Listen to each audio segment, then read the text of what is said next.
Здравейте, гледате предизборно студио. В следващите минути ще разговаряме с Найден Шопов, сочен за фаворит преди втория тур на местните избори в Пазарджик. Тук е и предприемачът Благо Солов, който също участва в битката за кметския стол. Здравейте и на двама. Здравейте. Добър вечер на вас и на вашите зрители. Почти в края сме на предизборната кампания. Първият тур мина, готвим се за балотаж. Господин Шопов, как ще коментирате това, което се случи на първия тур? Коментара ми относно провеждането на изборите в първия тур. Смятам, че събитията, които бяха отсветени в едни много забравени от миналото, така да се каже, организирани туристически посещения в нашия край, отново излезнаха на преден план и смятам, че този брой нововписани избиратели, които бяха особено в селските секции, така да се каже, повлияха драстично за резултатите, които получихме най-накрая. Господин Солов, вашия коментар за първия тур на изборите? Истината е, че господин Шопов е доста деликатен в оценката си за ситуацията. Не, това не бяха много честни избори. Това не бяха много честни избори. За пореден път видяхме машината за правене на избори. Почти професионално смазаната машина за правене на избори с всичките й пороци. Купуване на гласове, организиран вод, привикване на директори на училища, на директори на детски градини, които под строй водеха хора, за да гласуват. И това непочтенно дописване в последния момент, в 12 без 5, на хора в избирателните списъци. Ако някой си мисли, че е достоен победител в такава битка, това е негов сериозен проблем. И човешки, и морален, и ценностен. Всъщност аз съм тук, за да кажа честно на хората, да, аз загубих в това състезание. Аз бях трети. Но съм тук, за да подкрепя промяната. Тук съм, за да подкрепя Найден и да работим сериозно и упорито в това през следващите години нашия град да има нов кмет. Това порочно управление, тази система от механизми за мачкане на хората, за тяхното унижаване, за икономическо влияние, трябва да бъде прекратена. Нашия град в момента е като затлачен, затапен.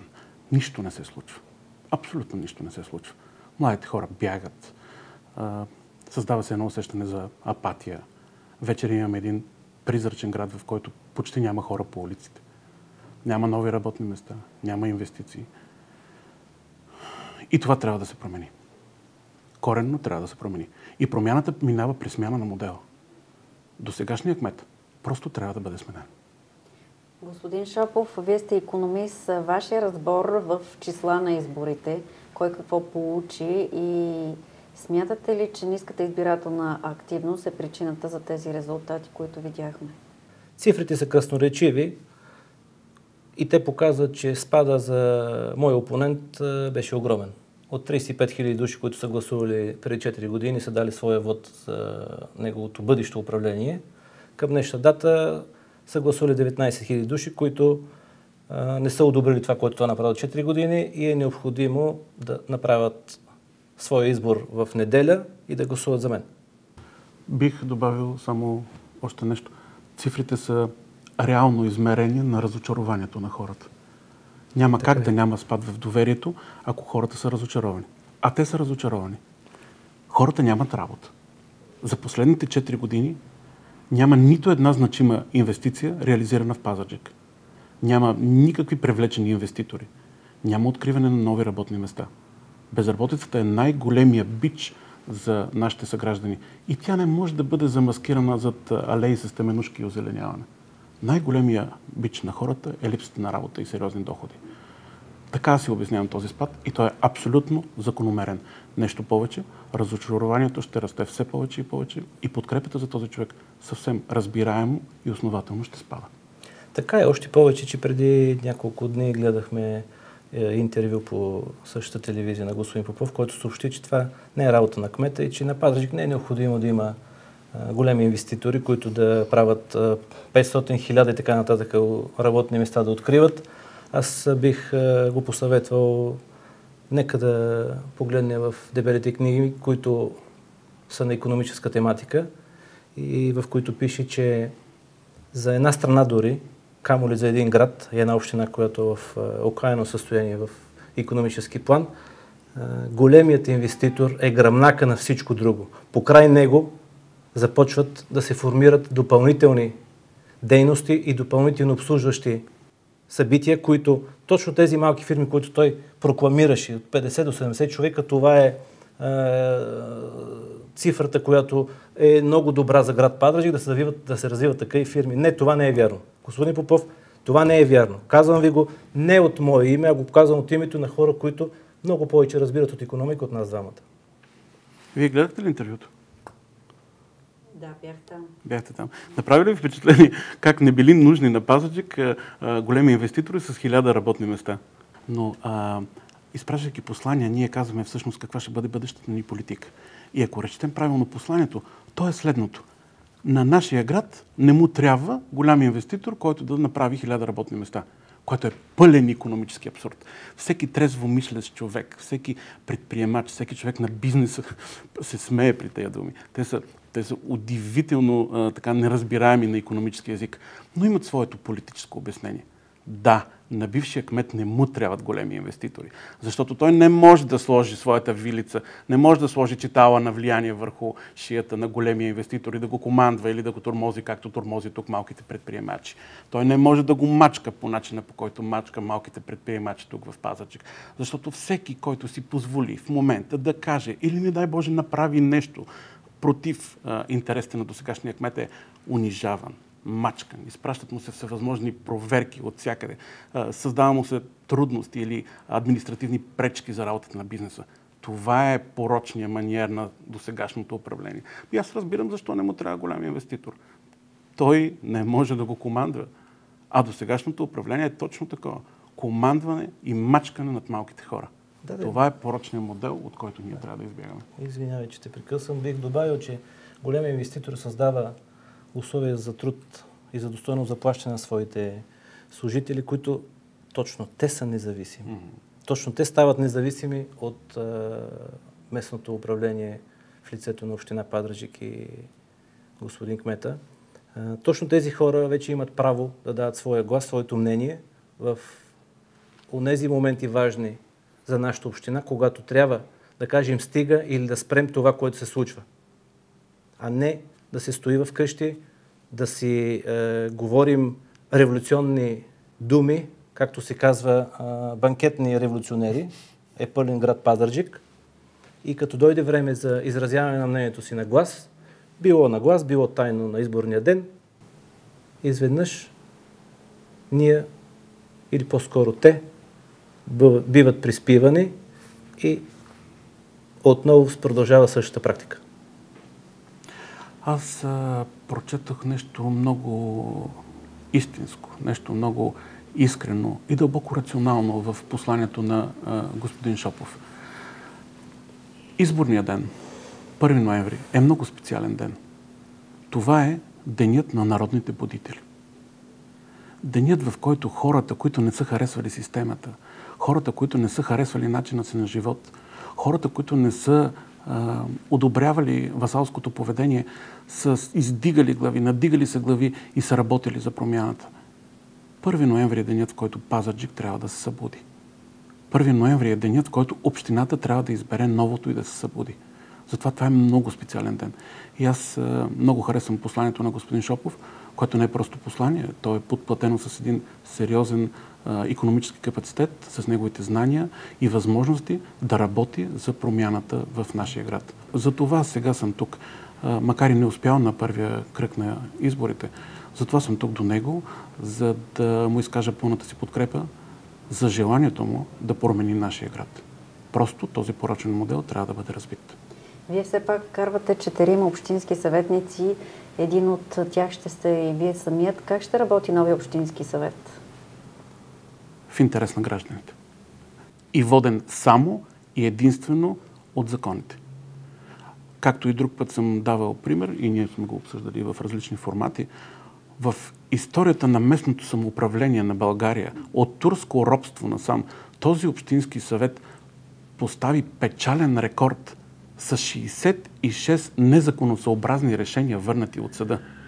Жалко, че и кмета е юрист, жалко, че председател на Общинския съвет беше юрист, като ги надробиха такива неща. Ама той е така. Ти не можеш да гониш личната си изгода. Ти не можеш да преследваш своите лични интереси и да правиш всичко законно. Просто едното противоречи на другото. В закона има норми, които трябва да се спазват. След като имаме 66 върнати решения, рекордни, както ви казах, в историята на местното самоуправление на община Пазарджик, очевидно не всичко е било законно. Или са надделявали личните интереси. Чии? Кой ръководеше общината до сега? Старите хората казват, рибата се смирисва от към главата. Община Пазарджик е много смирисана. Ама много смирисана. Време е да се поразчисти. Айде стигнем толкова.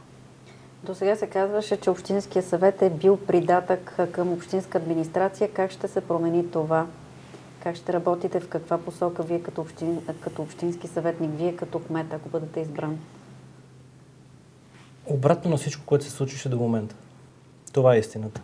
Ако работим по обратния път, по който се взимаха решения в Общинския съвет, ако работим по обратния път, как се провеждаха всички заседания на комисиите извън официалната сесия на Общинския съвет, тези комисии бяха разговори не по теми. Бяха комисии, в които само човек се подписва, темите бяха извън това, което трябваше да се обсъжда, прочиташе се дневния ред и започваха общи разговори. Общи разговори, защото във всички комисии превес имаха хората, които бяха от мнозинството, и всички комисии имаха винаги решения, които отговаряха на желанието на управленския екип от общината. Партия ГЕРБ има 8 общински съветници, вие имате 4, до тук става 12. На каква друга подкрепа ще разчитате? В мое лице господин Шопов, като кмет, на което се надявам и вярвам, ще срещне един коректен партньор. Както и до сега, както и в живота, така и утре в работата в Общинския съвет, ние нищо няма да се спестяваме. Ще му казвам винаги, ако тръгне в грешна посока, няма да му спестявам нищо, с абсолютната яснота и с абсолютното самочувствие, че партньорите правят така. Помагат ни да разбираме грешките си. Това беше един от проблемите на досегашното управление, че всички аплодираха. Какво аплодирате, бе? Той царя е гол. Какво му аплодирате? Грешка след грешка и те му пляскат. Не, това няма да се случи занапред. Ще говорим по всички теми спокойно, открито. В мое лице той ще има подкрепа и поддръжка за всички разумни идеи, а както се убедих от неговата програма и доколкото познавам начина му на работа, начина му на мислене, той има добри и сериозни идеи, които вярвам, че ще реализира. Това, което предстои, като станете кмет, е да работите с един доста шарен общински съвет. Как виждате работата с него до сега? Като че ли беше доста обезличен на общинския ни съвет и се считаше едва ли не, че е като отделна общинска администрация?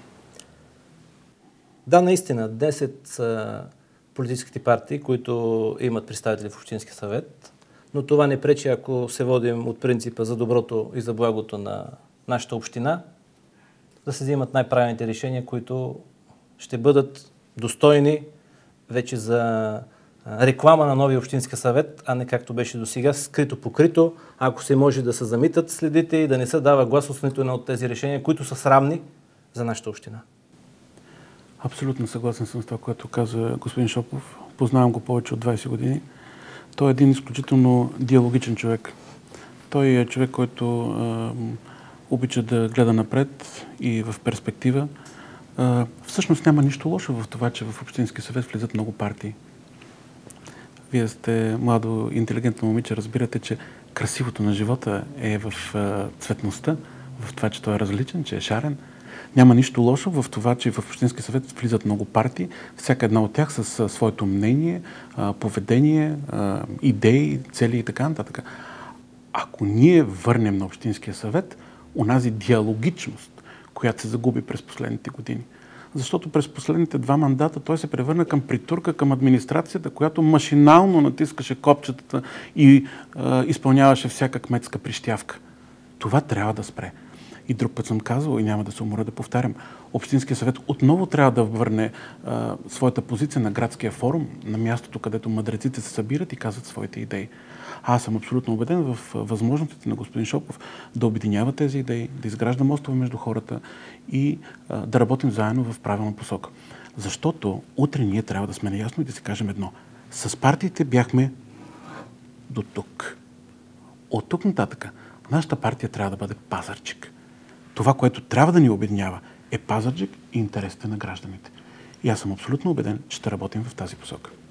А какво ще накара избирателите, тези, които на първи тур не отидоха на изборите, сега на втория да дойдат и да ви подкрепят? Желанието за промяна се надявам да бъде мотивиращия фактор, който ще накара хората да излезат да гласуват за втория тур. Желанието да има сигурност в утрешния ден всеки един от нас. Желанието децата да не напускат и внуците нашия роден край. Желанието е по националните медии да излизат съобщения за нашата община, за нашия край ползотворни, положителни, да се гордеем с това, че сме пазарджикли, а не да се срамуваме. От това, което виждам и това, което другите колеги от България, като имаме срещи под една друга форма, започват. Какво става там при вас в Пазарджик? Как се сте на преден план и многоточие. Предният план обаче не е положителен. Забелязал ли се какво влиза в новините, свързано с Пазарджик през последните години? Забелязал ли се? Полета на дрона над кметското имение, за което все още нямаме обяснение за източниците на доходите, информация за един разследван кмет, срещу когото течат сериозни разследвания за произхода на средствата и все такива негативни новини. Абсолютно те подкрепям. Време е нашия град да бъде източник на позитивни новини, на хубави неща, които се случват тук. И като допълнение на вашия въпрос и на отговор му, да, нещата, които трябва да мотивират хората, според мен са две. Първо, това е вярата в новото начало.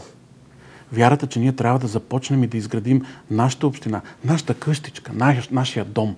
Трябва да го изградим по един нов начин и в интерес на хората. В интерес на тия, които живеем в него. Нещо повече. В интерес на тези, които ще останат след нас.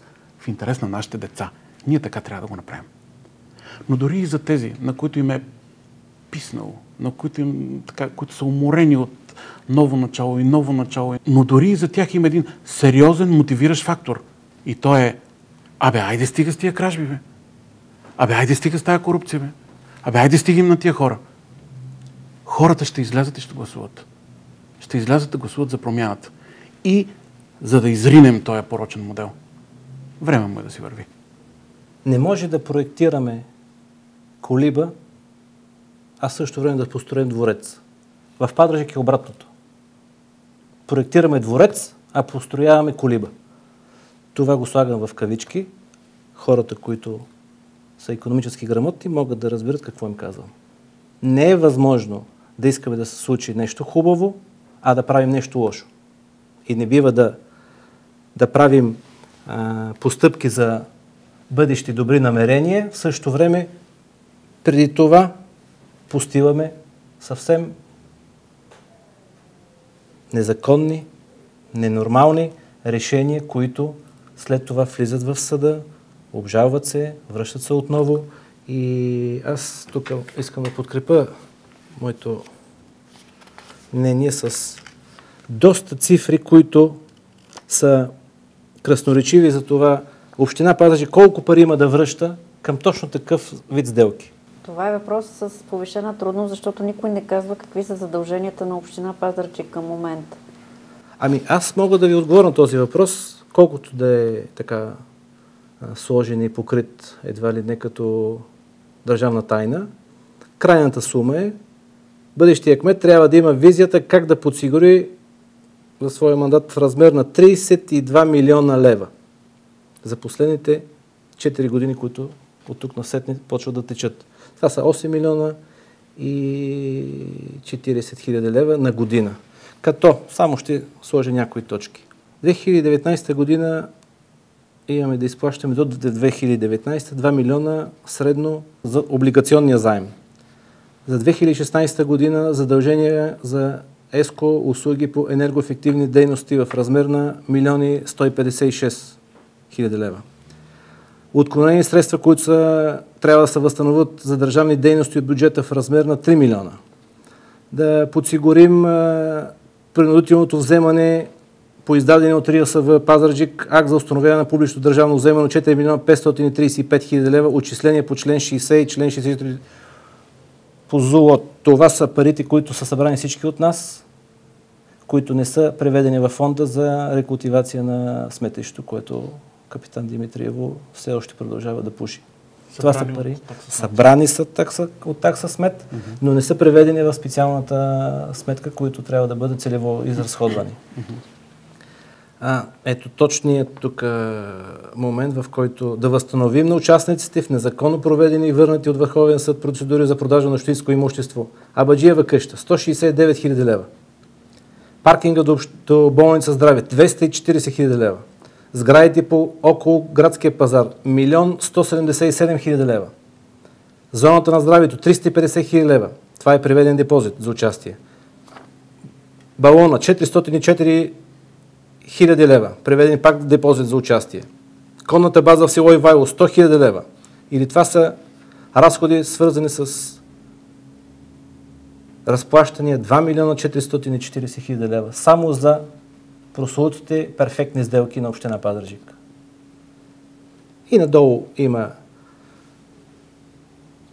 просочени задължения по извършени строителни дейности. В последно време, за последните няколко месеца, имаме извършени строителни дейности, предизборни, разбира се, които не са заплатени, които са така около 1 040 хиляди лева само за няколко месеца са реализирани.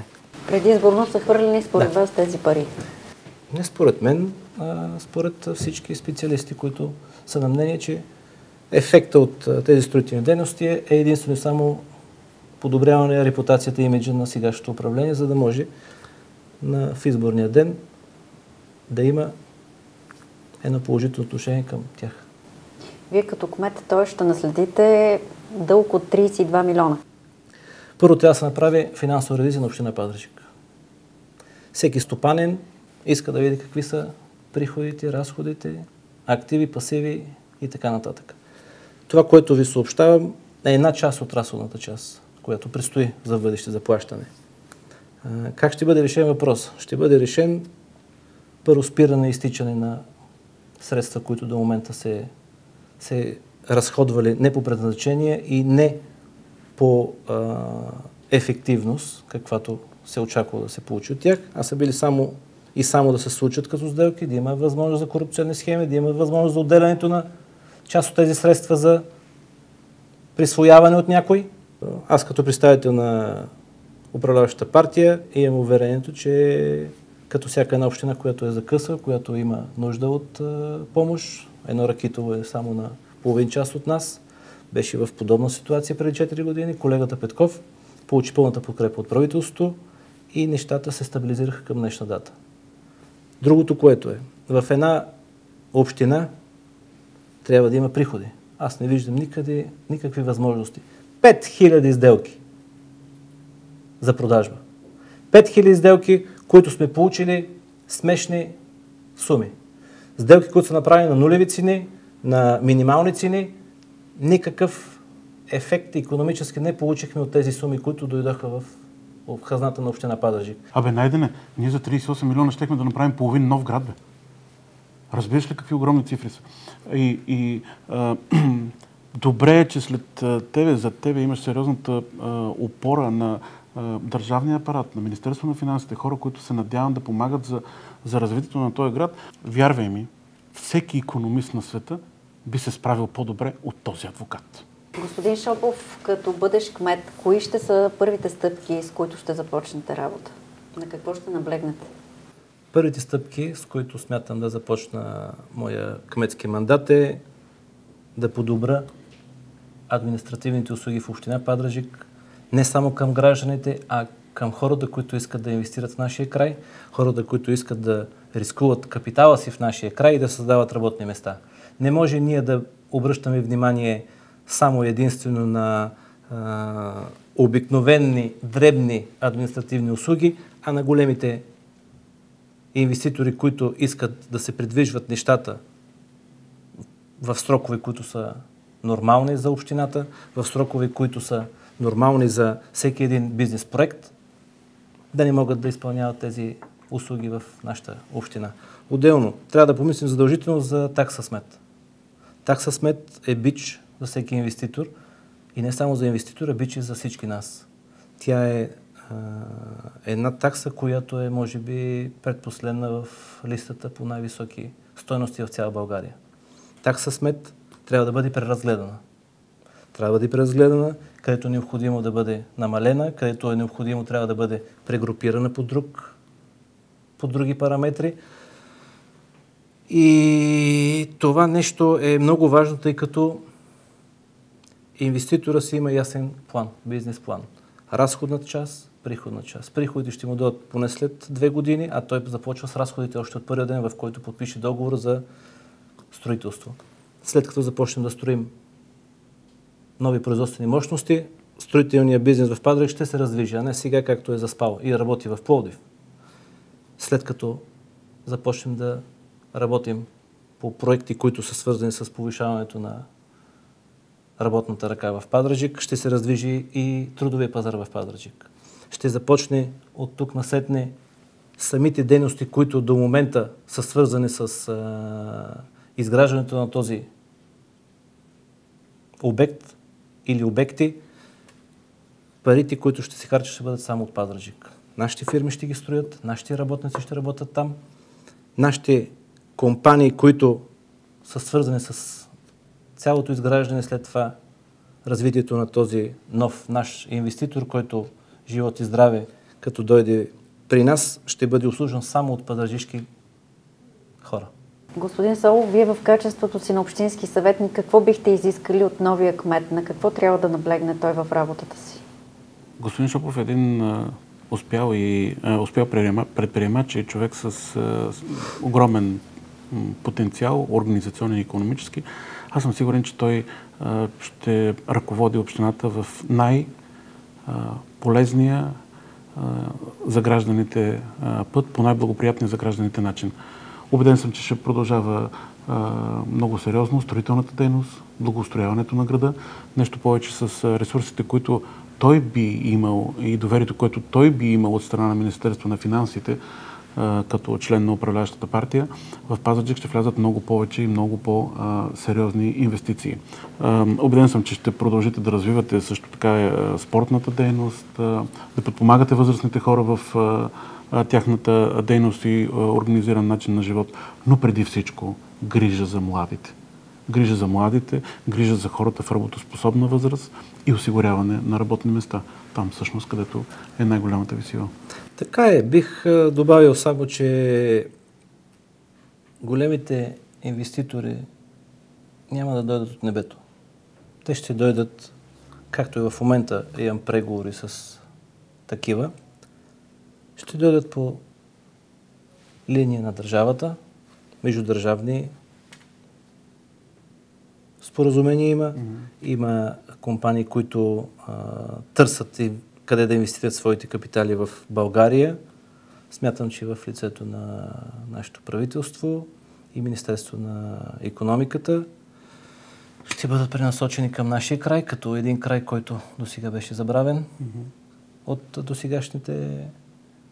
в досегашните години на своето развитие, и възможността да ползваме целият ресурс на междудържавни икономически отношения е в мои ръце.